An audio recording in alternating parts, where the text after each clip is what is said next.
Welcome back, everyone. Today's explainer is really going to feel like a computer science masterclass. We're diving deep into the systems architecture of GLM 5.2.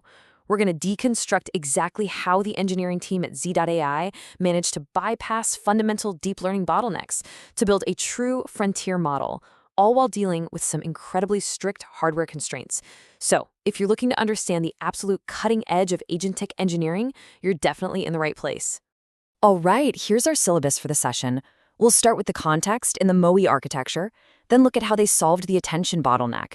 From there, we'll cover speculative decoding innovations, their progressive pre-training curriculum, the asynchronous RL and anti-hacking setups, and finally, we'll wrap up with deployment and benchmarks. Let's get into it. Section 1, Context and MO Architecture. To really appreciate what GLM 5.2 achieves, we have to talk about its constraints, because, as we all know, engineering never happens in a vacuum. Navigating U.S. export controls, Z.AI had to build this model entirely independent of U.S. silicon, so they trained the whole thing on domestic Huawei Ascend chips using the MindSpore framework. But here's the real kicker for our systems analysis. They did it for just $25 million. That is remarkably low. And then they released it globally under a highly permissive MIT license back in June 2026. This means development teams can just download it, self-host it, and modify those weights with absolutely zero technical borders. Now, how on earth do you manage the inference costs of a 753 billion parameter behemoth like this? Because you simply can't run a dense model of that size efficiently on constrained hardware. Their solution was a highly sparse mixture of experts, or MOE engine. During a single forward pass, only about 40 to 44 billion parameters are actually active per token. Mathematically, that gives us an expert activation sparsity rate of exactly 5.9%. Out of 256 total experts, the routing gate only activates 8 per token.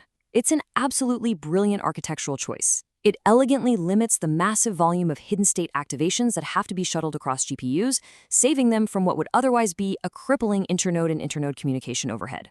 Section 2. Solving the attention bottleneck.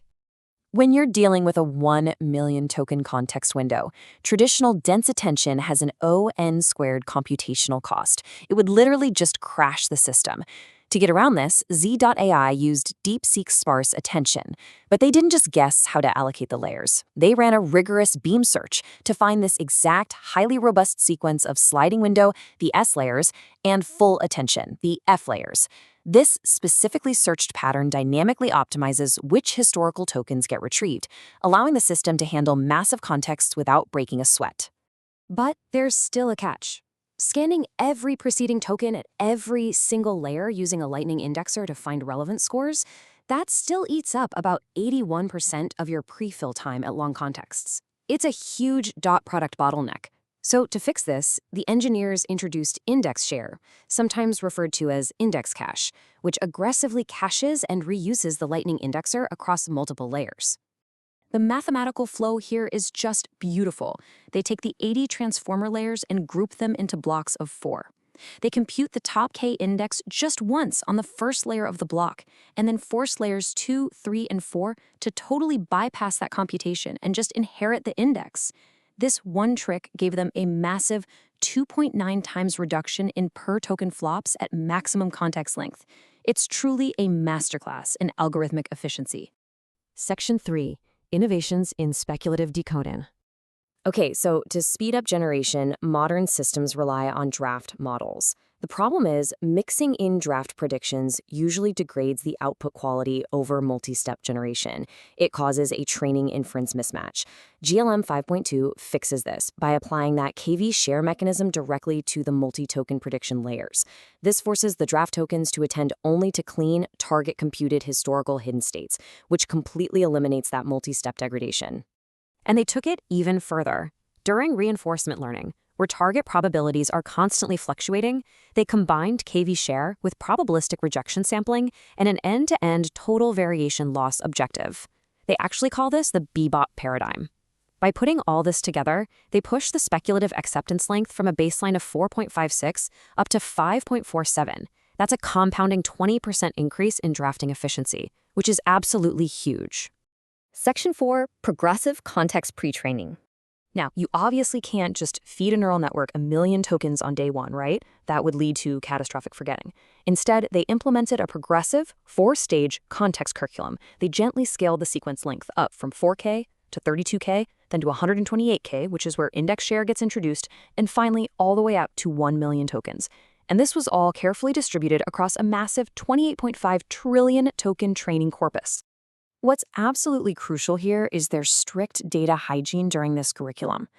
Take a look at the math and science domains. They completely refuse to use any synthetic or AI-generated data, relying strictly on human academic preprints and textbooks. And for the code domain, they packaged entire repository source files, pull requests, and commit diffs. This was explicitly designed to teach the model true agentic software engineering. Section 5. Asynchronous RL and anti-hacking. So, how do you transform this base model from a simple text predictor into an autonomous digital employee that can actually recover from its own errors? ZAI built a custom framework called Slime. Slime completely sidesteps standard GPU synchronization bottlenecks by decoupling reinforcement learning into 3 totally independent layers. You have a training layer for policy updates, a data buffer layer acting as an asynchronous bus, and a massive rollout layer packed with isolated Docker containers.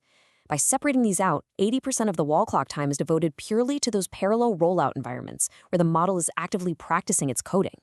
But this introduces a classic AI engineering problem. AI agents are notoriously lazy. They'll always try to hack their rewards by cheating, like reading the test answers or peeking at Git commit logs instead of actually debugging the code. To stop this, GLM 5.2 uses a programmatic anti-hack module. It's basically an online monitor in the rollout layer that intercepts those forbidden actions, returns dummy data, and immediately forces the loss mask to 0.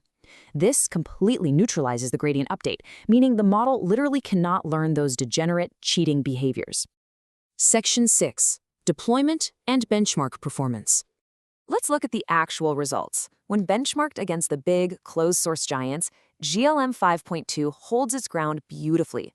On SWBench Pro, which is basically the gold standard for fixing complex repository dugs, it scores 62.1%, actually beating GPT 5.5. And on the AIM 2026 Math Reasoning benchmark, it scores a near-perfect 99.2%. It's incredible proof that their progressive curriculum and that Slime RL framework directly translate into top-tier logic and engineering skills. And when it comes to real-world deployment, you don't even need a supercomputer to run this thing.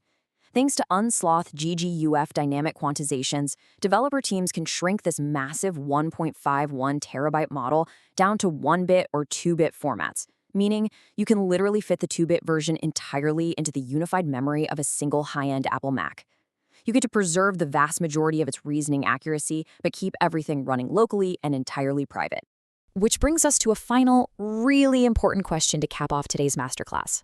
We've just seen a $25 million open-weight system go toe-to-toe with models that cost hundreds of millions of dollars to train.